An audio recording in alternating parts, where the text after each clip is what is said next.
Welcome back to 1T's Garage. My name's Elliot. Today I'm going to be giving you a quick hack that you can do on your 5.3, pretty much any 5.3 with the displacement on demand or active fuel management system. They introduced this in 2005 with the Trailblazer, the 5.3 engines, and they continued all the way up till they're still using the same system, just a different version of it. This will work on most systems, but the problem I'm having, or was having, was it was a misfire. And there's certain cylinders, it's 1, 7, 4, and 6 that they use to disable those cylinders on the displacement on demand. And those are the cylinders that you'll be seeing the misfire on if it is in fact displacement on this demand or active fuel management problem. Mine was on cylinder 4. I was having a misfire. I ran the normal diagnostics. I got the P0300 code, and it was cylinder 4 that was missing. I changed out the coil, swapped the coil from one of the other banks, and I swapped out the spark plug and the wire. That didn't fix it. I checked on the injector. I swapped the injectors.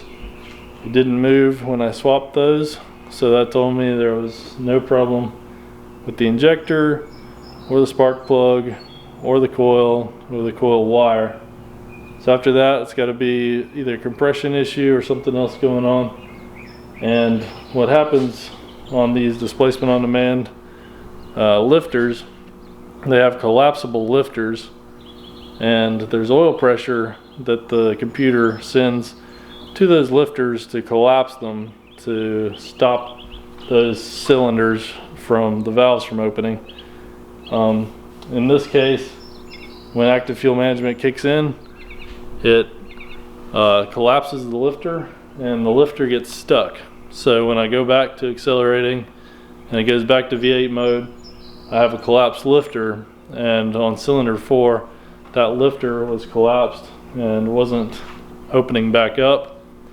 So it wasn't opening my valves, so I was having a bad misfire on cylinder 4. I tried a few things to make it work. I changed the oil. Oil pressure sender was malfunctioning too, so I replaced that. I got a good oil pressure. It's staying above 40. So there's no problem there. So there is a problem with the active fuel management system and those lifters getting stuck. Once they get old, they wear out and they start to stick, and that's my main issue. So it's a big deal to try to replace those lifters. It's a lot of work, a lot of money. I didn't want to do that. I don't really care about saving fuel right now, so this hack will help you to fix your vehicle where it will be drivable. It will use more fuel, but you'll just have a regular V8, just like a regular 5.3. The only problem is you will have a check engine light, but that's not that big a deal if your car is running fine. I'll show you the codes that mine was setting.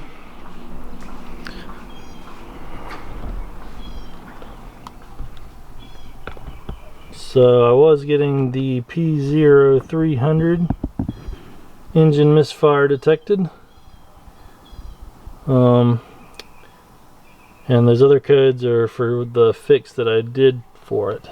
So I haven't cleared these codes yet. The misfire code will go away, but with this hack, your check engine light will stay on, but that's not that big a deal to me. So to disable this hack, basically disables the active fuel management system. It's written in the code that if a certain sensors fail and they set a code, that it will disable the active fuel management system, and it will no longer send oil pressure to collapse the lifters, and in that case it won't get my injector or my lifter to stick, so then I won't ever have a problem. So what I did is, this is the best sensor to unplug. It's the brake booster pressure sensor. And it's right here on the brake booster. I don't know if you can see that. I'll try to get a light on it where you can see it better, but basically there's just a plug on this pressure sensor. And if you unplug this, it will set a code.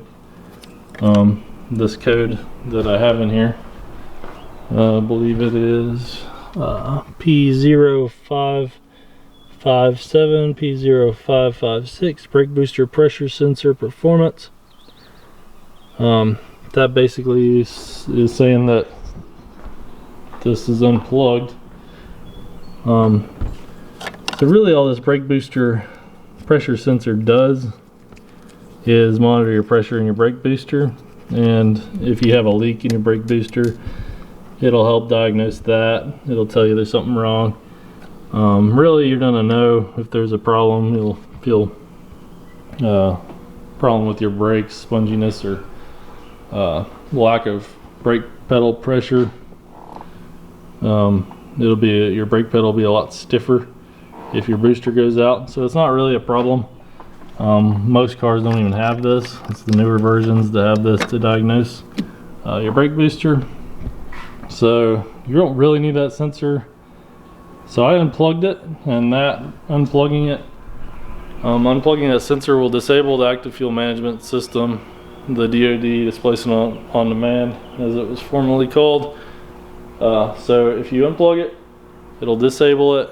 It will no longer deactivate your cylinders. It'll no longer collapse those lifters. And those lifters have springs in them, so they're normally out. With no oil pressure, the springs are out on the lifter, and the lifter is as a normal lifter, so it lifts your valves just fine. When it gets oil pressure, it collapses those lifters. So if there's no oil pressure and the system isn't sending oil pressure to collapse those lifters, they won't collapse and you won't have any problems. So I unplugged it. The check engine light is on, and it's setting those two codes for the brake booster sensor, pressure sensor. But that's the only thing that's going to be wrong with this vehicle. It's going to drive like a normal V8. There's no more misfire. So if you're having a misfire issue, and it is on cylinder 4, 6, 1, 7 on these displacement on this demand or active fuel management V8s, then this hack might work for you. Let me know if it works for you. If this video is helpful, give it a thumbs up. Leave me a comment if you have any questions or anything. And I hope this helps you out. It definitely made my life easier. I don't have to fix this problem. I can just drive it like a normal V8, and yeah, I like it. The check engine light will be on, so that's a little inconvenient, a little annoying, but right now that's the best option for me. I don't really want to tear in an engine and fix this displacement on this demand deal, or delete it at the moment. Deleting it does involve changing the camshaft, all the lifters, the valley cover, and all that. So that is kind of a lot of work that I don't want to do right now. So hopefully this hack helps you. Let me know if it's helpful, and subscribe to my channel if you like more videos like this. Thanks. Out.